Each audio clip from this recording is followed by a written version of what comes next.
some of the things he has to say will kind of put in perspective where we're at in our country right now. So I'd like to introduce you to Ruben Garcia.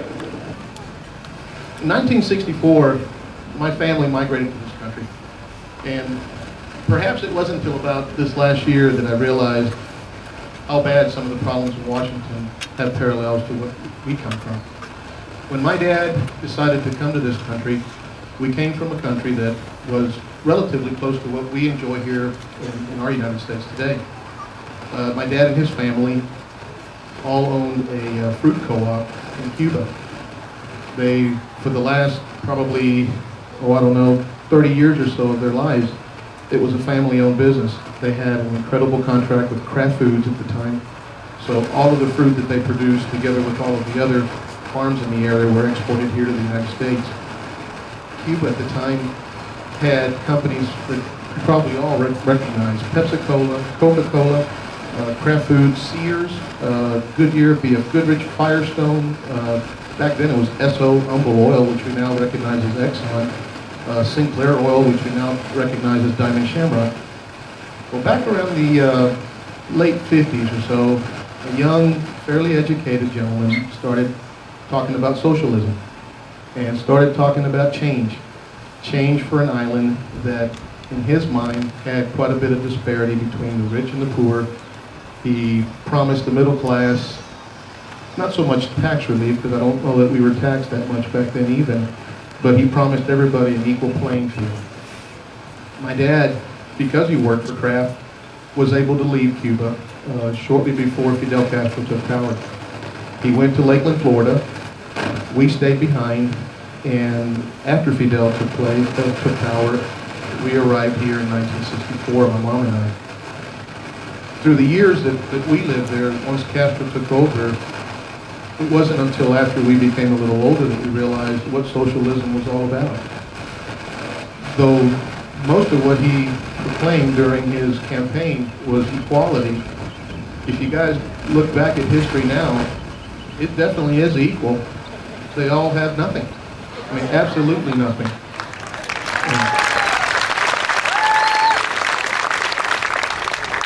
My family and I have always sat around as far as I can remember. And we came to this country not knowing a stitch of English. And ironically, we would get home from school and we'd want to speak English. We'd learn 3 or 4 words. We wanted to share them with mom and dad. They insisted that we speak Spanish at home. And I always thought, man, these hard-headed people, they will not let us learn any more than we have to. But let me tell you, at 49 years old and in the construction business here in Texas, I'm sure glad I know how to speak at least a little bit of Spanish now. I mean, they're a whole lot wiser than I gave them credit for back then. But what struck a nerve with me was, and Mike and I were talking about this the other day, if you come from where we come from, try to picture this in your mind. You get placed on an airplane, your passport is stamped as you leave the embassy with these 4 little letters that say NULO, which I didn't find out what that meant until I was a teenager, but basically means you're without a country. Your passport is invalid. You're leaving a socialist country in exchange for your freedom, and they basically don't want you back. If you do come back, you're going to be ridiculed, you're going to pay the consequences, and you'll end up in jail or dead, or both if you're unlucky. So we leave Cuba. We basically leave without a country. We arrive in this country, and all of a sudden, things are handed to you. Things are made available to you. My parents taught us at a very early age, even though my grandparents came with us, and later on uncles and aunts came over, we were always here on borrowed time. We weren't from here, though we had every right in the world to do the best that we could for ourselves. We were not to take anything for granted. I'm 49 years old, and I cannot honestly tell you what form I need to fill out to get a food stamp or to get any kind of federal aid. It was not something that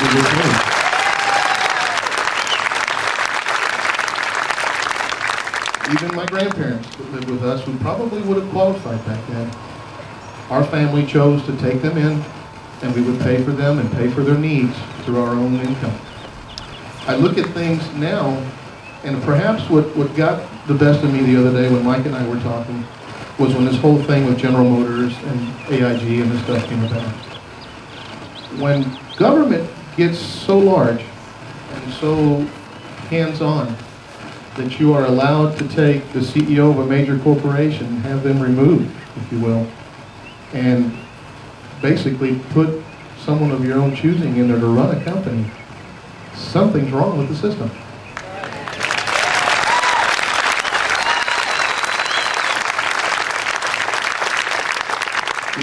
We look towards our government for assistance. We look towards our government for guidance and protection. But I really believe that most of us know what to do with our own businesses. When we left Cuba, if you can picture in your mind what we have here today in our country as large corporations ran by their own owners, their own presidents, and all of a sudden, in the name of socialism, you started getting government appointees to run these companies. Well, my family's third generation produce and fruit co-op was turned over to a gentleman that didn't know diddly squat about farming. So it took 3 generations to basically build. It took this guy about 6 or 7 months to destroy. And when you go back to Cuba now, that is what you see. You see the remnants of government involvement, government appointed and socialistic approaches to what was once a free and productive country.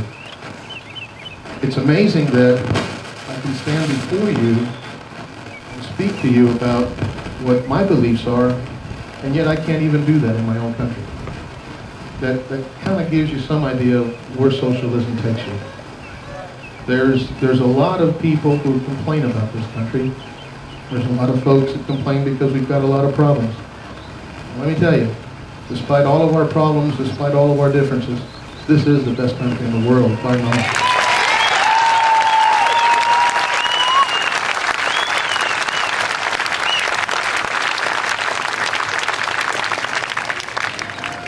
In closing, I've got a couple of excerpts that I got from the last free newspaper in Cuba before Castro took over and basically controlled all of the media. It said, bear with me here a second. It says, and this is in his own words, he said, the ability to adhere to a communist socialistic plan. In his own words, he said, we will make major social and economic leaps in the next few years, providing the world with one of the most perfect examples of socialism. I'm sure he probably still thinks that today. Perhaps his brother thinks that today. We're in the process right now, from what I understand from listening to the news, of opening up travel back to Cuba for folks like myself, Cuban Americans that have got American passports that are able to go back. In 49 years, I have not seen the need to go back. Until Fidel Castro and his regime are gone and 6 foot under, I will not go back.